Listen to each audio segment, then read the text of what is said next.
भारत माता की, भारत माता की, भारत माता की, वंदे वंदे वंदे। मंच पर उपस्थित सभी सज्जन, सामने बैठे सभी भाइयों और बहनों, सभी बड़ों को मैं प्रणाम करता हूं और अपने सभी छोटों को अपना स्नेह भेंट करता हूं। जनसंख्या नियंत्रण जनसंख्या समाधान फाउंडेशन, वहाँ पे चले जाओ, वहाँ से लगा दो। ये जो संस्था है ये वही काम कर रहा है, ये वही संस्था काम कर रही है सही है जो बड़े बड़े ऋषियों और मुनियों ने किया। भारत की संस्कृति बचाने के लिए जो काम बहुत सारे हमारे ऋषियों मुनियों ने किया था, ये संस्था भी वही काम कर रही है। इसलिए सबसे पहले मैं जनसंख्या समाधान फाउंडेशन, उसके सभी पदाधिकारी, उससे जुड़े हुए सारे सदस्य, भाई अनिल चौधरी जी, बहन ममता सहगल जी, सबको मैं हार्दिक अपनी शुभकामना भेंट करता हूं। एक बात, जनसंख्या की बात करने से पहले हमें समझना पड़ेगा कि भारत की जनसंख्या नियंत्रण की बात हो क्यों रही है। और एक आंकड़ा आज मैं आप सबके बीच में रखना चाहूंगा, जिसपे आज तक न कभी अखबार में कुछ लिखा गया, न कभी किसी चैनल पे चर्चा हुई। इसलिए मेरा विनम्र निवेदन है, उस आंकड़े को समझिए और उसमें संदेश क्या छिपा है उसको समझिए। ईसा से 200 साल पहले भारत की जनसंख्या 14 करोड़ थी और आप लोग इसको गूगल कर लीजिए, डेमोग्राफी ऑफ इंडिया, बाद में कर लीजिएगा मुझे सुनने के बाद, तो आपको भी स्पष्ट हो जाएगा। ईसा से 200 साल पहले यानी अब से 2200 साल पहले भारत की जनसंख्या 14 करोड़ थी। उस 100 साल के बाद भारत की जनसंख्या बढ़ी 15 करोड़ हो गई। जब ईसा शुरू हुआ जनसंख्या और बढ़ी 16 करोड़ हो गई। ईसा के 100 साल के बाद जनसंख्या और बढ़ी 18 करोड़ हुई। दूसरी शताब्दी में 20 करोड़ हुई। तीसरी शताब्दी में 22 करोड़ हुई। मैं भारत की बात कर रहा हूँ और भारत का मतलब उस समय के भारत में पाकिस्तान, बांग्लादेश, ये सब भारत थे। 14वीं शताब्दी में जनसंख्या बढ़ी 25 करोड़ हो गई। ध्यान से आगे को समझिए, जनसंख्या लगातार बढ़ रही है। हर 100 साल के बाद जनसंख्या 100 1 करोड़ 2 करोड़ बढ़ रही है। 5वीं शताब्दी में जनसंख्या 25 करोड़ हो गई। 6वीं शताब्दी में जनसंख्या 35 करोड़ हो गई। मैं आज विशेष रूप से इलेक्ट्रॉनिक और प्रिंट मीडिया से आग्रह करूंगा, इसको वो चाहे तो वेरीफाई कर ले, गूगल कर लो, डेमोग्राफी ऑफ इंडिया। जो बात मैं कह रहा हूँ विकिपीडिया पर अवेलेबल है। 6वीं शताब्दी में 35 करोड़ हुई। 7वीं शताब्दी में बढ़ी 40 करोड़ हुई। इसका मतलब 6वीं शताब्दी से 7वीं शताब्दी यानी 100 साल में भारत की जनसंख्या 7 करोड़ बढ़ गई। लेकिन अगले 100 साल में 8वीं शताब्दी में जनसंख्या बढ़ी नहीं, जनसंख्या घटी। अगर 6वीं शताब्दी से 7वीं शताब्दी में 35 करोड़ से 40 करोड़ हुआ, 7 करोड़ बढ़ा, तो 7वीं से 8वीं में भी कम से कम 7 करोड़ बढ़ना चाहिए था। 40 से 47 करोड़ चाहिए था, लेकिन 40 से 47 नहीं हुआ, 47 में 39 हो गया, जनसंख्या कम हो गई। अगले साल 8वीं शताब्दी में 39, 9वीं शताब्दी में 38, 10वीं शताब्दी में 36, 11वीं शताब्दी में 35। आप देखिए हर 100 साल में जनसंख्या घटती जा रही है। 10वीं शताब्दी में महमूद गजनी आया था। 12वीं शताब्दी में जनसंख्या 28 करोड़। ये आ गया मोहम्मद गोरी, जनसंख्या और कम हुई 28 करोड़। 13वीं शताब्दी में 23 करोड़, फिर 5 करोड़ कम हो गई। 14वीं शताब्दी में 18 करोड़ हो गई। 15वीं शताब्दी में बाबर आया, 14 करोड़ हो गई। पूरी दुनिया में आप बताइए, जनसंख्या बढ़ती है, जनसंख्या घटती है? जोर से बोलिए, बढ़ती है या घटती है? लेकिन भारत की जनसंख्या ईसा से 200 साल पहले भी 14 करोड़ थी। बाबर के बाद 17वीं शताब्दी में भी 14 करोड़ थी। इसका मतलब 1900 साल में भारत की जनसंख्या बढ़ी नहीं। जानते क्यों नहीं बढ़ी? क्योंकि भारत बढ़ता रहा, भारत घटता रहा, भारत घटता रहा। 7वीं शताब्दी तक जनसंख्या बढ़ी है।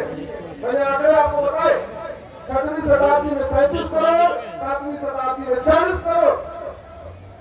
लेकिन 7वीं शताब्दी के बाद जनसंख्या घटना शुरू हुई और आते आते बाबर तक वो 14 करोड़ पहुंच गई।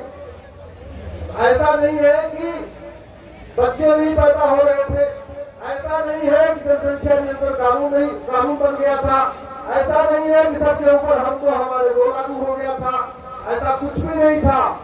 लेकिन जनसंख्या लगातार घटती गई और 14 करोड़ पे आ गई।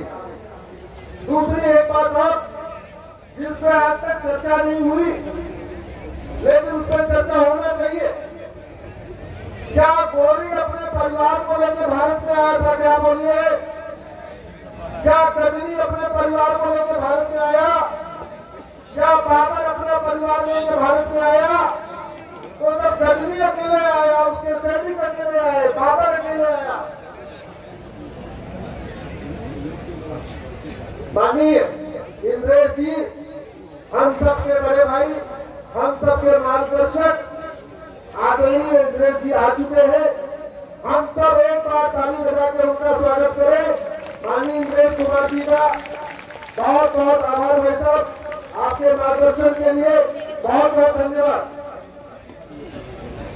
तो मैं आपसे पूछ रहा था, न तो गजनी परिवार लेके आया, न गजनी के सैनिक परिवार लेके आए, न गोरी परिवार लेके आया, न गोरी के सैनिक परिवार लेके आए, न बाबर परिवार लेके आया, न बाबर के सैनिक परिवार के लेके आए।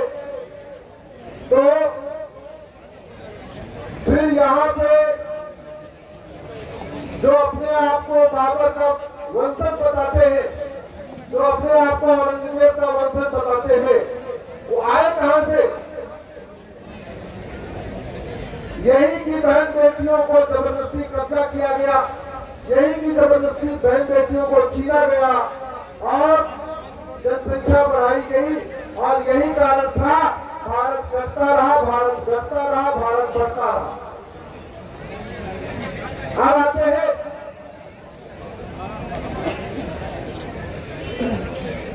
आखिर कानून की जरूरत क्यों है, इसको आप समझिए। जैसे किसान का काम है अच्छी फसल पैदा करना, फैक्ट्री में काम करने वाले श्रमिक की ड्यूटी है मेहनत के साथ फैक्ट्री का प्रोडक्शन बढ़ाना। छात्र का काम है, छात्र की ड्यूटी है, छात्र का धर्म है मेहनत से पढ़ाई करना। टीचर का धर्म है मेहनत से बच्चों को पढ़ाना।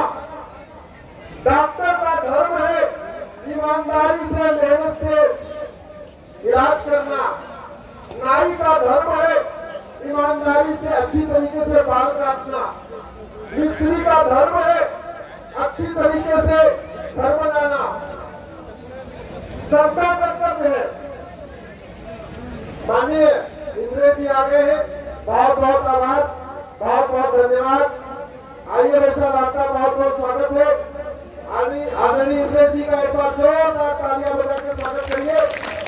हम सबके संरक्षक, हम सबके बड़े भाई, हम सबके मार्गदर्शक, जो लगातार मिशन में लगातार हम लोगों का मार्गदर्शन करते हैं, हम लोगों का उत्साह वर्धन करते हैं और समय समय पर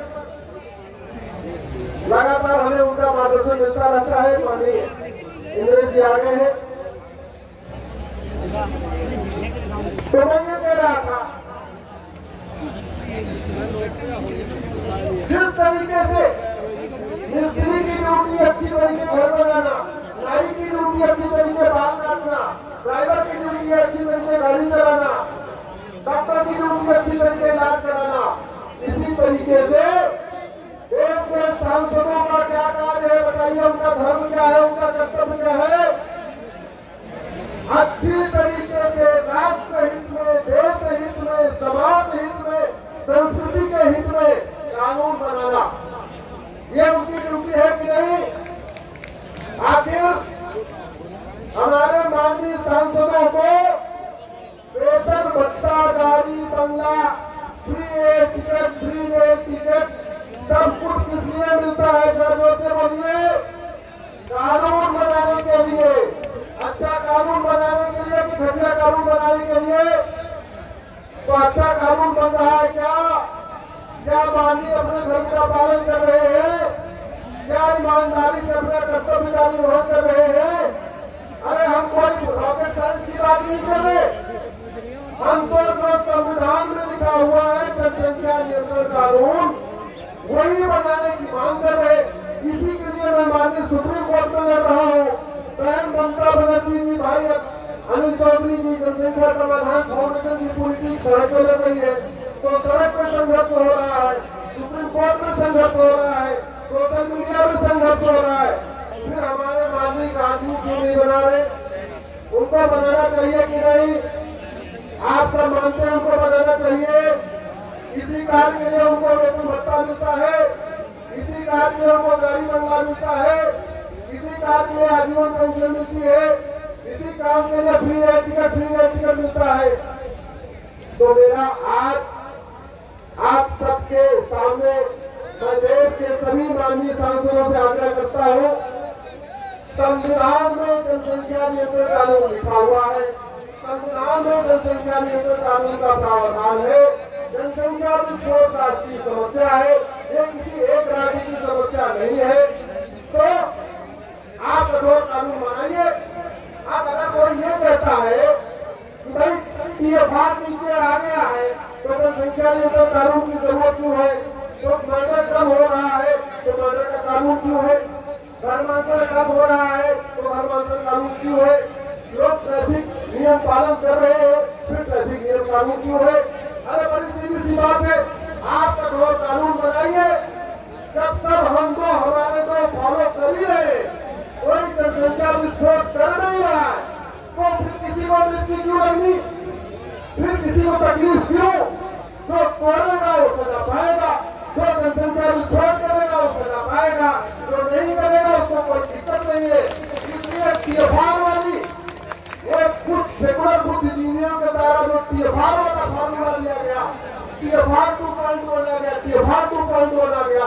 अरे TFR 2.1 आ गया, फिर तो आप और कठोर कानून बनाओ, फिर तो आप वोटर ID छीन लो, फिर तो आप 10 साल में जेल में डालने का कानून बना दो।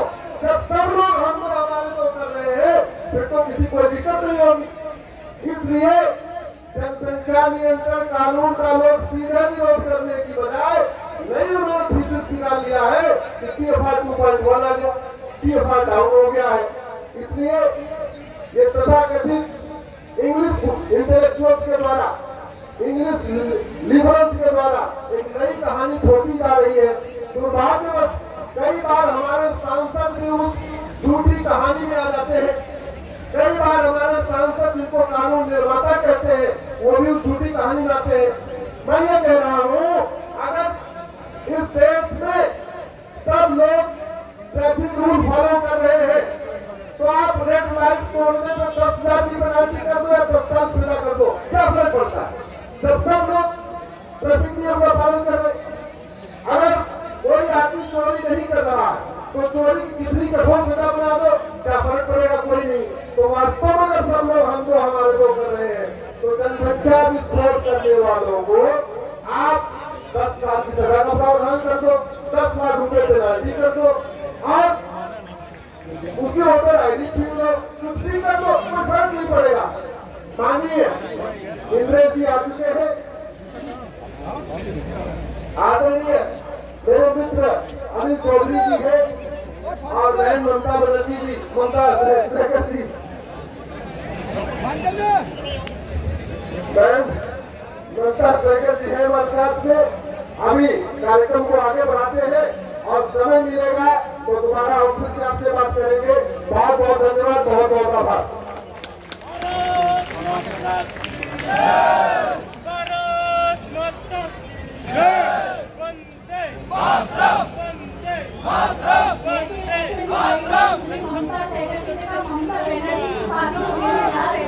मैंने रोक लिया हाथ जोड़ के।